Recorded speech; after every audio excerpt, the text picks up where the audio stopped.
Oíd, pido a todas las estirpes divinas, grandes y pequeños hijos de Heimdall, me pides, oh Walfather, que te refiera a las más viejas historias que puedo recordar.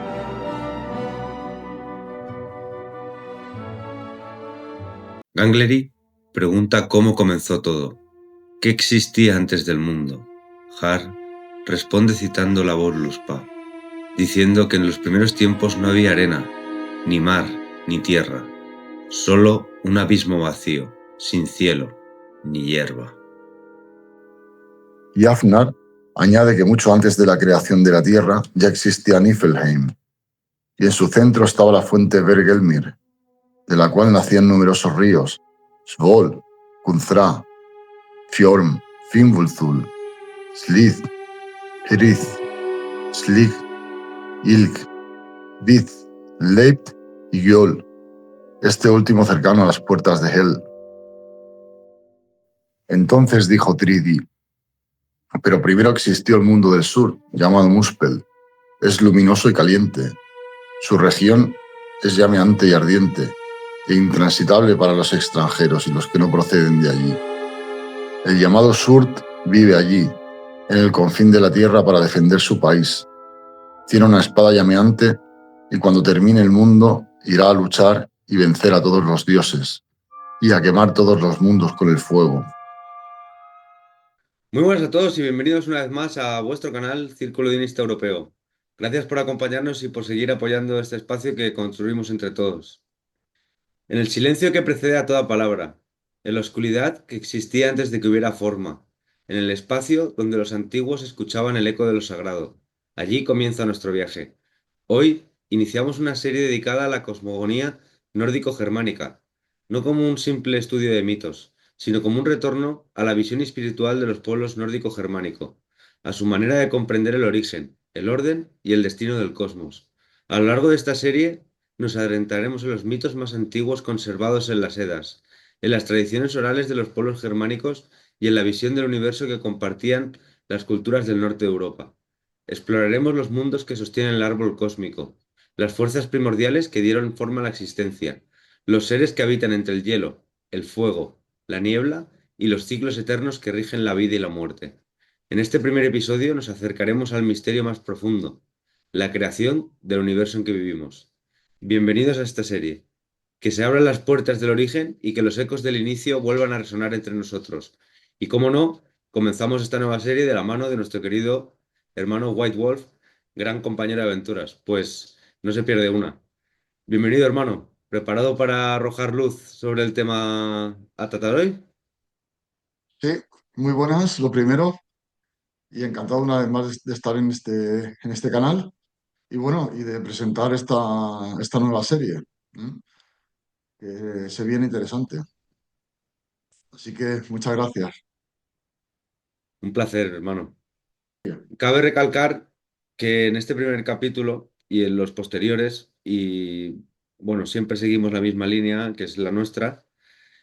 Utilizamos fuentes que ahora mismo expondrá nuestro hermano, que no son Google o como podría ser la IA o preguntar a cualquier lado. ¿Verdad, hermano?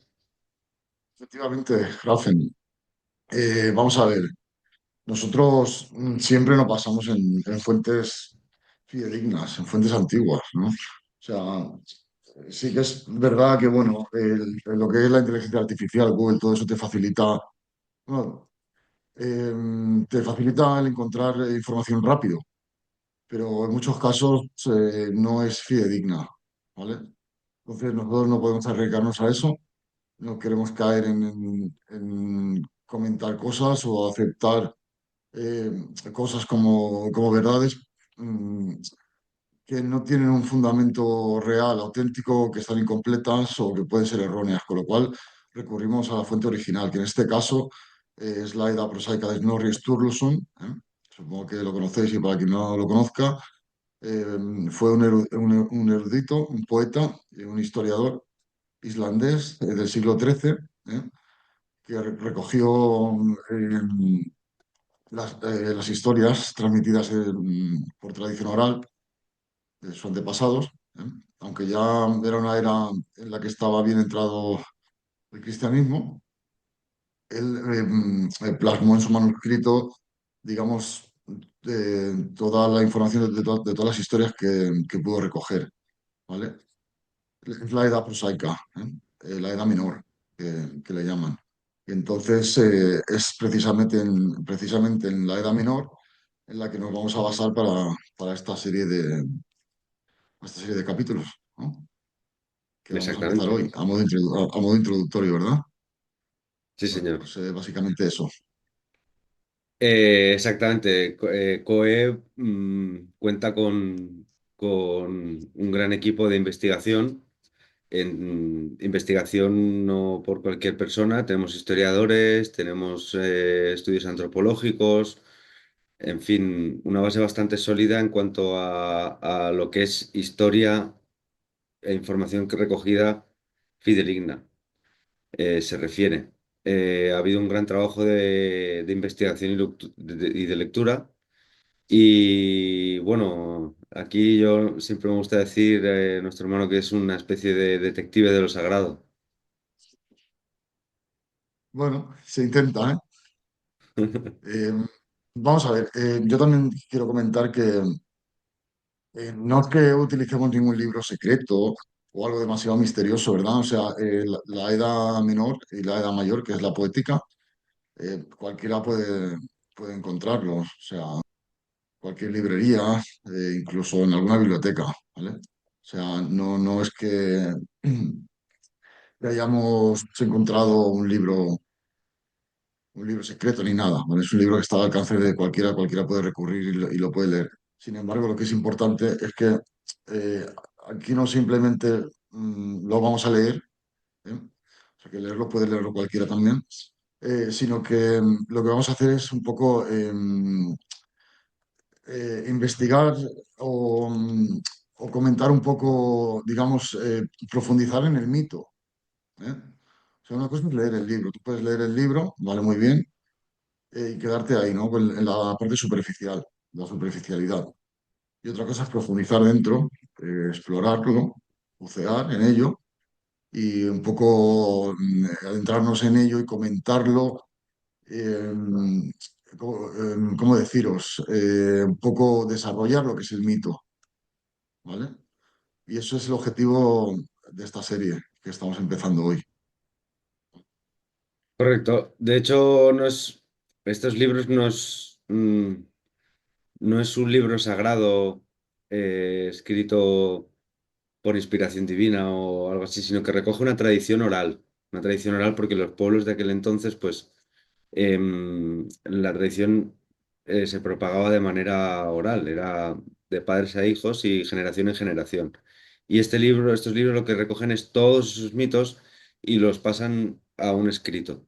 Y nosotros de ahí, pues, tenemos una base entre eso, más los hallazgos que se han realizado en diversas zonas de toda Europa y arqueológicos y toda la información que se recoge, pues lo unimos todo y así creamos pues una estructura en la que pues basamos nuestra fe. Exactamente, exactamente. Los mitos eh, lo que han de ser es interpretados. O sea, tomarse los mitos al pie de la letra, al final pierde un poco sentido, ¿eh? Deben ser siempre primero leídos, luego entendidos, luego revisados y finalmente no, luego interpretados y finalmente aplicados, ¿vale? Esa sería la correlación, digamos, ¿no? Porque Exacto. te quedas en el mito tal cual, en la parte superficial, no entiendes nada. Y menos lo vas a poder llevar a la práctica, ¿eh? Pues la Por finalidad, el supuesto. objetivo final de una religión es practicarla, ¿verdad? Si no la Ujú. practicas, ¿para qué la quieres?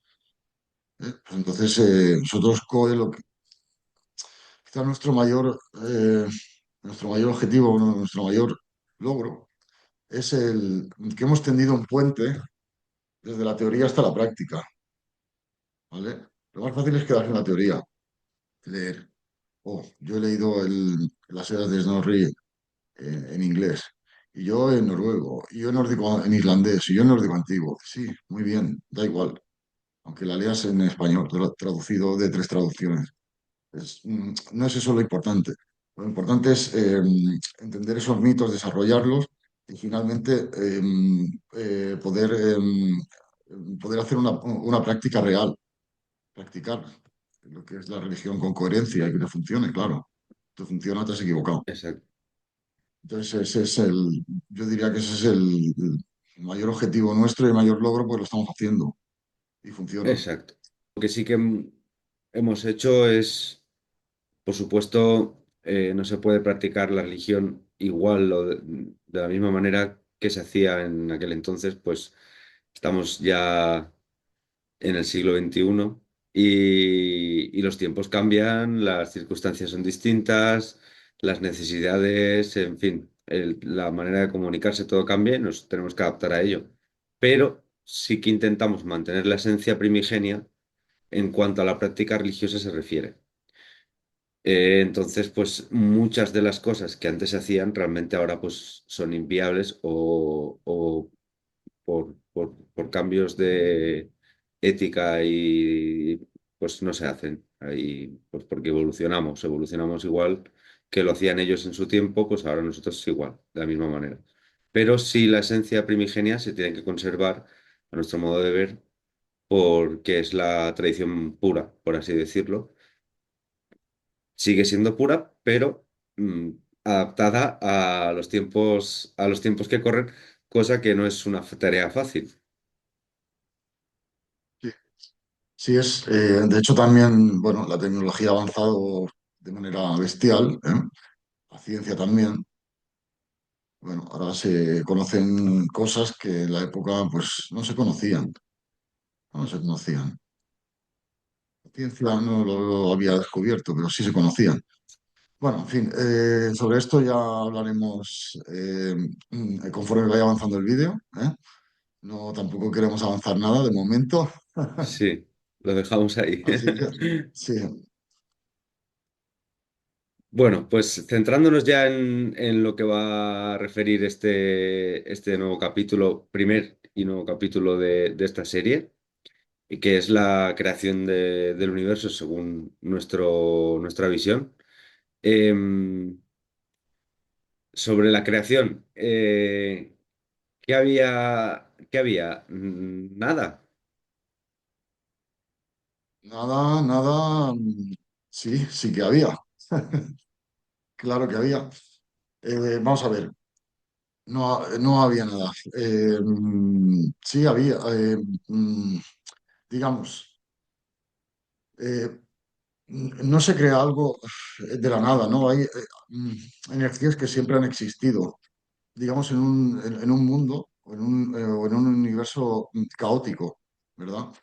Eh, Cuando llegan los dioses llegan en un momento, pasado mucho tiempo en el que ya habían cosas, ya había, digamos, cargas energéticas que fluctuaban, incluso que chocaban entre ellas, que creaban conflictos entre ellas, se creaban otras. O sea, los dioses llegan en un momento y lo que hacen es poner orden, ordenar todo ese mundo caótico que ya existía, aunque siempre bueno, ha existido, ¿no? Entonces ellos pues recolocan todo en su lugar, establecen un orden, ¿eh? Y luego con la fuerza defienden ese orden hasta el final, hasta el Ragnarok, ¿vale? O sea, la vida surge del caos, o sea, el caos lo destruye todo, pero sin embargo, a su vez hace que surja la vida. Esa vida emerge y va creciendo, creciendo y creciendo y creciendo, hasta que finalmente envejece, se enferma, ¿eh? Y llega otra vez el caos final, un nuevo Ragnarok, ¿vale? Donde se vuelve a destruir todo, ¿vale? Y a la misma vez de esa destrucción final, otra vez vuelve a emerger la vida, quizá de una forma un poquito distinta, un poquito diferente de la anterior, o muy diferente de la anterior, pero vuelve otra vez a surgir esa vida y otra vez igual, otra vez vuelve a crecer y a crecer y a crecer y a crecer hasta finalmente enfermarse y, y vuelve a ocurrir un caos final, tras el cual otra vez vuelve a emerger la vida.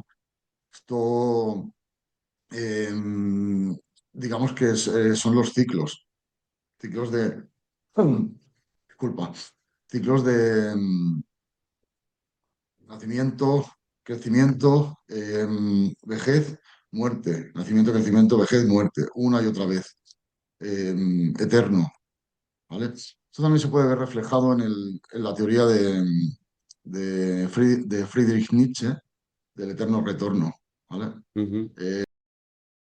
Explicado de una manera un poquito diferente.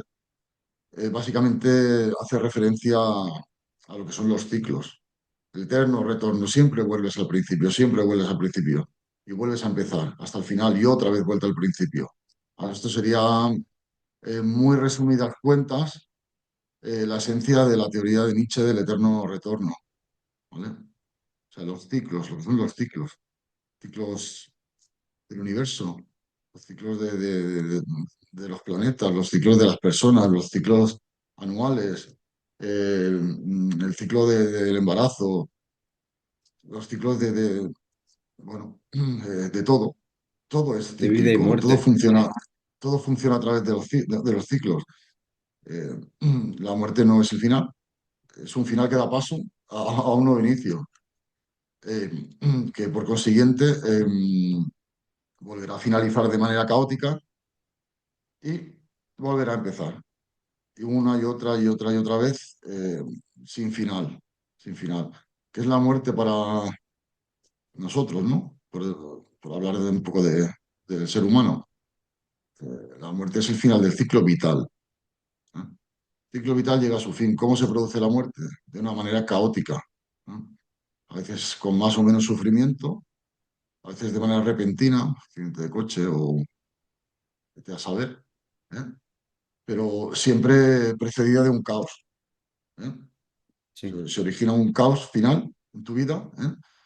O, por ejemplo, es una enfermedad, un cáncer o así, antes de fallecer, lo pasas muy mal, pasas muy mal. O sea, se origina un caos que te lleva finalmente a la destrucción, a la muerte. ¿Vale? Sí. La muerte es un estado transitorio. ¿No? Es un estado transitorio que da paso al inicio de otra forma de existencia para la persona ya no física, ¿verdad? Entonces, pues Digamos que la muerte básicamente, tiene muchas formas de presentarse, ¿no? Puede ser violenta, repentina, puede ser natural porque ha terminado el ciclo, también entraría dentro de esto. Puede ser por cualquiera de los enfermedad, casos, puede ser, sí, pero al final es un tránsito que se produce de una sí, manera, digamos, pues caótica, ¿no? Lo que estás sí, explicando. efectivamente, o sea, como comenta Grafen, sí se puede dar de muchas maneras, ¿eh? Más o menos violentas, pero siempre va precedida de un caos, siempre va precedida de un caos. Te atropella un coche, hay un momento que es totalmente caótico, antes de que te mate, ¿no? Mueres de enfermedad antes de fallecer, o sea, son momentos previos, ¿no? A veces son más o menos largos, también son caóticos, son dolorosos. O sea, si te mueres, digamos, de muerte natural, de un infarto o algo, también hay un momento que es caótico, que precede siempre a la muerte, al fallecimiento, ¿verdad? O sea, ese caos es precisamente el concepto que tenemos en la cosmovisión nórdico-germánica de Ragnarok, ¿vale? Es Ujú. la batalla final, el caos final, que acaba con todo ese ciclo. En el caso del humano, vital, ¿vale? Una vez muerto, pues, la muerte es un tránsito, ¿vale? Es digamos, un, un periodo transitorio, ¿vale? Hasta que puedas, hasta que puedas acceder a otro nivel de existencia que te pertoca o que te pertoque. No sabemos cuál es, no hemos muerto ninguno, entonces no podemos saberlo. No hemos vuelto de la muerte, ¿no? Pero no sabemos cuál va a ser el nivel de existencia que le va a tocar a cada uno. Hay que morirse para eso primero. Y luego lo veremos, ¿eh? Pero sí que digamos, un paréntesis transitorio antes de acceder al nuevo nivel de existencia que esté destinado para la persona en cuestión, ¿vale? Y bueno, más o menos eso. Entonces, pues todo esto nos lleva otra vez al tema de los ciclos. El tiempo cíclico, es todo siempre cíclico. Empieza, se desarrolla, acaba, vuelve a empezar, se desarrolla, acaba siempre de manera circular, ¿vale? Y esto otra vez nos vuelve a conectar con la teoría del eterno retorno de Friedrich Nietzsche, ¿vale? Que siempre, o sea, siempre cuando llegas al final vuelves otra vez al principio, y otra vez, y otra vez. Nosotros, los planetas en ciclos, la naturaleza, los animales, los embarazos, todo, todo, todo el tiempo es de manera circular y cíclico. Y bueno, dicho esto, Grafen, discúlpame por enrollarme más de la cuenta, ¿eh? No, hombre, un gusto escuchar, como siempre.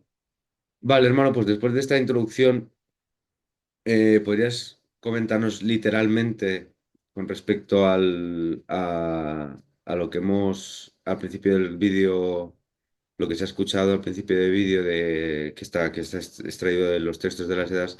¿Podrías comentarnos literalmente cómo cuenta nuestra mitología que surgió el mundo? ¿Qué conceptos, qué nombres, qué es lo qué es lo que había que hizo que se desataran todas esas energías que comentabas, que chocan, que se unen, que todo ese caos primigenio que después, con ayuda de los dioses, se crea el orden? Sí, claro. Vamos a ver. Mm, Según se relata en las Edas, eh,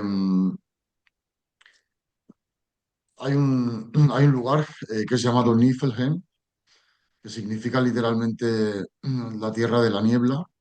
Nifel significa niebla, ¿no? Se Ujú, puede ver la palabra en lengua alemana actual, Nibel, ¿no?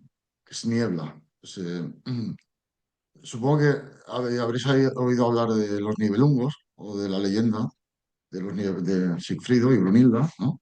Y de los Nibelungos, Nibelungen, Nibel, niebla, Nifel, nórdico antiguo, ¿vale? Es la misma raíz, la palabra es igual, significa niebla, ¿no? ujú, Y Heim, ¿no? Niflheim, Heim es tierra, hogar, ¿no? Es como en inglés home, Heim, Niflheim, la tierra de la niebla. Relatan las eras que se encontraba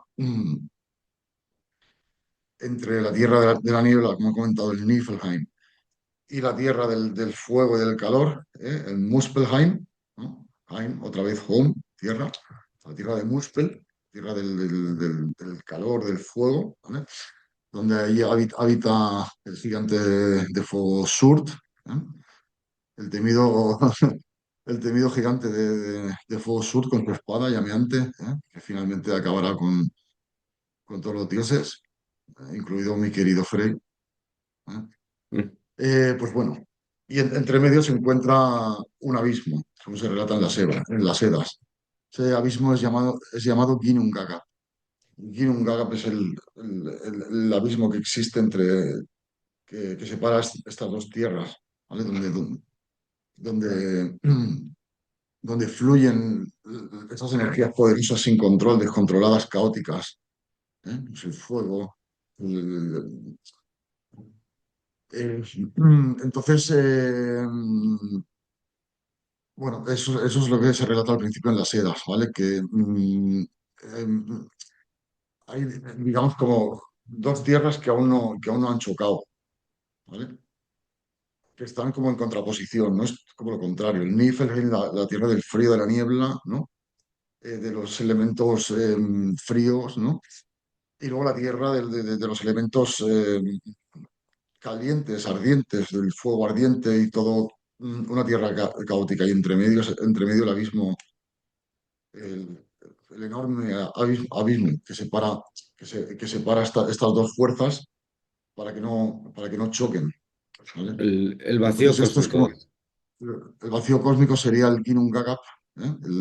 El gran abismo que hay entre medio, eh, que por el momento está separando estas dos poderosas fuerzas la una de la otra, ¿vale? Y así es como se presenta el mundo caótico digamos, en los primeros párrafos de la Edad prosaica, ¿vale? Correcto. Esto sería, digamos, la situación en la que está el mundo caótico en los primeros párrafos de las Edas. Lo cual nos lleva a lo que estábamos hablando antes, Mm. de que ahora tenemos muchos medios y avances dentro de la ciencia, ¿no? Que tratan de explicar el origen del universo y antes no tenían tantos.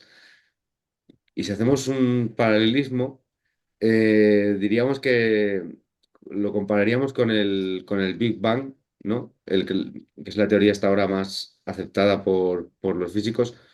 Nosotros no somos físicos, si nos equivocamos, pues nos equivocamos, pero es, por lo que hemos leído, pues había algo, ¿no?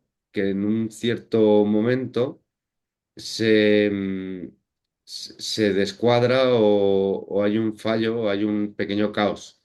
Y eso desata una explosión y nace el universo a través de un vacío. De esa explosión se supone una explosión violenta, con mucha carga energética, mucho fuego, a un lugar más frío, ¿no? Y luego vuelve otra vez, según dicen también, hay otra teoría del Big Crunch, que diríamos que vuelve otra vez o a lo mismo, lo cual volvemos otra vez a la rueda del ciclo de universo, creación, destrucción, orden, caos, caos al orden. Siempre el mismo sentido. Curioso que tuvieran esta apreciación aquellas personas de aquel entonces, hablamos de 5.000 años, ¿no? Puede ser que tuvieran esa concepción de la creación del mundo, pues no disponían de telescopios, no disponían de una física moderna como la que tenemos ahora, que está avanzando y cuanto más avanza, menos sabe. Pues muchos físicos se están volviendo locos porque al final se están dando cuenta que las leyes de la física en algunos lugares no funcionan, no existen.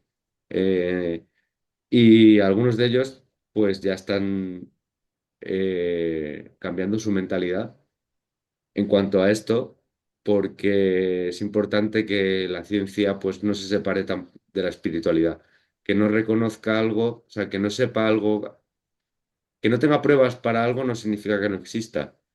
Tampoco significa que exista, pero igualmente de la misma manera no significa que no exista. Entonces se abre una puerta ahí a la ciencia, a la espiritualidad. Con lo cual es algo bonito también saberlo, que la creación del universo, según nuestra cosmogonía, coincide con la cosmología que utilizan los científicos de hoy en día. Efectivamente, es curioso, has hablado del Big Crunch. El Big Crunch conecta directamente con lo que comentaba antes, la teoría del eterno retorno de Friedrich Nietzsche, ¿eh? Ujú. O sea, el eterno retorno. Siempre, no, el Big Crunch se expande y luego vuelve a su lugar, ¿verdad? El eterno retorno igual.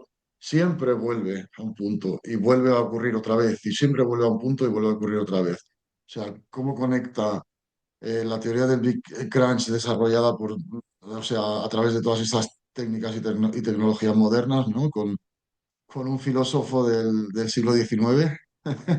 Sí, Como Nietzsche, que tampoco tenía grandes, digamos, o sea, o gran ayuda de tecnologías y de todas estas técnicas modernas, ¿no? Como él ya y que era lo, filósofo, no científico. Al final era exactamente, un era filósofo, pensador, no. claro, sí, como él desarrolló esta teoría o sea, sin ningún tipo de ayuda de la ciencia, ni de la tecnología moderna, ni de absolutamente nada. Pero más curioso es aún lo que tú comentas, ¿no? Como los antiguos eh, ya desarrollaban estas teorías. Pues al final son teorías. Pues son Sí, teorías que son bastante exactas. ¿Eh? Pero bueno, como ya la gente pues de hace 5.000 años no sé tanto, pero de hace 2000 pues sí que ya contemplaban todo esto, ¿no? Entonces, podríamos establecer una relación directa entre Big Crunch, teoría del eterno retorno de Friedrich Nietzsche, y los ciclos, el tiempo cíclico en nuestra cosmovisión del Odinismo Asatru, ¿vale? O del, o del, o de la cosmovisión nórdico-germánica, ¿verdad? O sea, entre estos tres podríamos establecer una relación totalmente directa, ¿vale? Exacto. Porque expresado con distintas palabras, es básicamente lo mismo, ¿eh? Vamos a resumir. Big Crunch, ¿eh? Big Bang, Big Crunch, exacto. Teoría del eterno retorno de Nietzsche y los ciclos en la cosmovisión nórdico-germánica. Lo mismo, Exactamente, sí. Lo mismo dicho de distinta manera. Cierto expresado es con distintas. que de, antiguamente es de una manera mucho más poética, a mi entender. No, sí, Explicado de una forma pues más espiritual, más poética, más filosófica. sí, sí. Bueno, antiguamente se utilizaba mucho lo que es la poesía para relatar historias míticas, ¿no? Ujú. Incluso se utilizaba la canción, cantaban. Ellos cantaban los versos por ejemplo, del Java Mal, ¿eh? O de la seda. De las sedas no, porque ya fueron escritas en época cristiana, pero todas sus historias míticas, para recordarlas, los críos las aprendían cantando. Era una forma bueno, de aprenderlo de manera amena, ¿eh? O Ujú. sea, muchas veces ya no es que solo estuviera expresado de manera poética, sino que era incluso cantado. Sí, Eso es una tradición muy oral. curioso. Era Una una tradición tradición oral. oral, pues con sus técnicas para poder recordarla, como es aprender una canción. Claro, sí, sí, Exactamente. sí. Mm. Y bueno, un poco así era el tema, ¿no? Luego también, no sé, Rafen, si quieres que comente un poco más sobre este tema, porque tengo también algo que decir, Adelante. ¿vale? Así que esto es bastante curioso, ¿no? Vamos a ver. Contrariamente a a lo que se suele afirmar o se ha venido afirmando en estos últimos 2 milenios, ¿no? O milenio y medio, no hay un ente creador que sale de la nada, y dice, hola, aquí estoy. Voy a crear el universo. Pues me he levantado con ganas de hacer algo. Me he Es levantado broma. creativo esta mañana. Sí, no hay un ente o una única fuerza creadora, que crea absolutamente todo de la más absoluta nada. No. Ya hay energías fluyendo en un mundo caótico, sin control, a su libre albedrío, muy poderosas que conforman un mundo en el cual ni siquiera se puede vivir todavía, pero que existe, ¿vale? Tal y como sale relatado en este primer fragmento de la Edad Prosaica de Snorri, ¿verdad? Sí, Ya existen esas energías, ¿eh? Luego más adelante se verá cómo aparecen los dioses y colocan todo en su lugar, establecen un orden en el cual se puede vivir y defienden ese orden hasta su momento final. Pero bueno, eso ya vendrá en siguientes capítulos, ¿vale? Pero en el capítulo que nos compete, entonces, ¿por qué digo que no hay una única fuerza creadora que surge de la nada, sino que siempre han existido energías muy poderosas y muy potentes que fluyen sin ningún tipo de control? Bueno, pues en esto me puedo basar, por ejemplo, en la teoría o en la afirmación de Isaac Newton, ¿eh? Que afirma que la energía ni se crea ni se destruye, solo se transforma, ¿verdad? exacto. Que no se crea, por lo tanto, y tal y como relata, se relata en la edad prosaica, ya existen estas energías, ¿no? En el Muspelheim y en el Niflheim, que van de manera descontrolada, ¿vale? No se crea, ya está, ¿vale? Ni se destruye, porque ahora retomando lo que estaba comentando al principio del Ragnarok y el final caótico, eh, no desaparecen esas energías tras el final, ¿vale? Porque luego hay un nuevo inicio. Entonces ahí recurriríamos al final de la afirmación de Isaac Newton, que dice, solo se transforman, Exacto. ¿me entiendes? O sea, ni se crean al principio, porque ya están, ni se destruyen al final. ¿Por qué? Porque se transforman. Hay un nuevo inicio tras el Ragnarok. Pues bueno, hasta aquí llegamos hoy. También parafraseando un poco a Newton, como estabas hablando de él antes, pues él también dijo en una ocasión, lo que sabemos es una gota de agua, lo que ignoramos es un océano. Entonces hay mucho, mucho por descubrir y eso es bonito, es algo apreciable, ser pequeño ante la grandeza del mundo. Em, Sí, Yo desde aquí me gustaría recomendar a los que nos vean o nos escuchen, pues que si quieren profundizar más, deben ser ellos quien den el paso. Y para ello tenemos pues todas las referencias de los libros que antes ha comentado nuestro hermano White Wolf. Y aparte, en nuestra comunidad pues tenemos personas que han escrito libros como puede ser la guía odinista para principiantes, que tenemos un vídeo en el canal que ha escrito nuestro querido hermano White Wolf. Después, nuestro presidente ha escrito el libro Asatru y Encuentro con Odin, que es un ensayo sobre el destino. El orden yo creo que sería este para poder comprenderlo bien, el orden de lectura.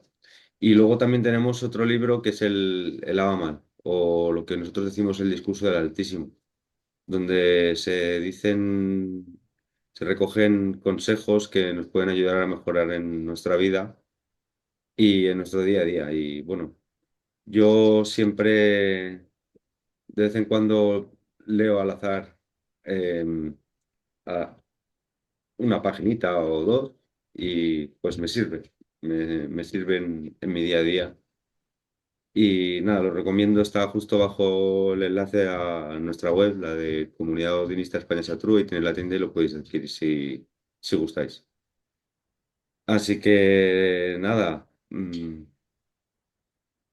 damos por finalizado el capítulo de hoy.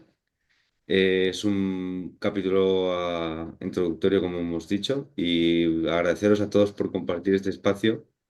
Gracias también, por supuesto, y como no, a nuestro querido hermano White Wolf por tu gran aporte. Como digo, gracias este ha a ti. sido el primero, como digo, este ha sido el primer episodio de toda una serie que, como hemos comenzado al principio del primer capítulo, habla sobre nuestra cosmogonía nórdico-germánica. Y en los próximos capítulos nos adentraremos en profundidad sobre estos mitos de la creación de nuestro universo. Eh, ya como veis hemos hablado de un parrafito. Imaginaros la densidad que puede tener esto. Así que no os olvidéis de suscribiros y darle a la campanita para no perder nada. De nuevo, pues gracias por vuestro apoyo. Y así, mientras el eco del origen se desvanece en la distancia, dejamos atrás el abismo primordial y regresamos lentamente al mundo que habitamos. Que las paraguas antiguas sigan vibrando en tu memoria, como un susurro que atraviesa el tiempo, como una chispa que ilumina la noche. Que el silencio del Ginnungagap te recuerde que incluso en la oscuridad más profunda late la posibilidad de la creación.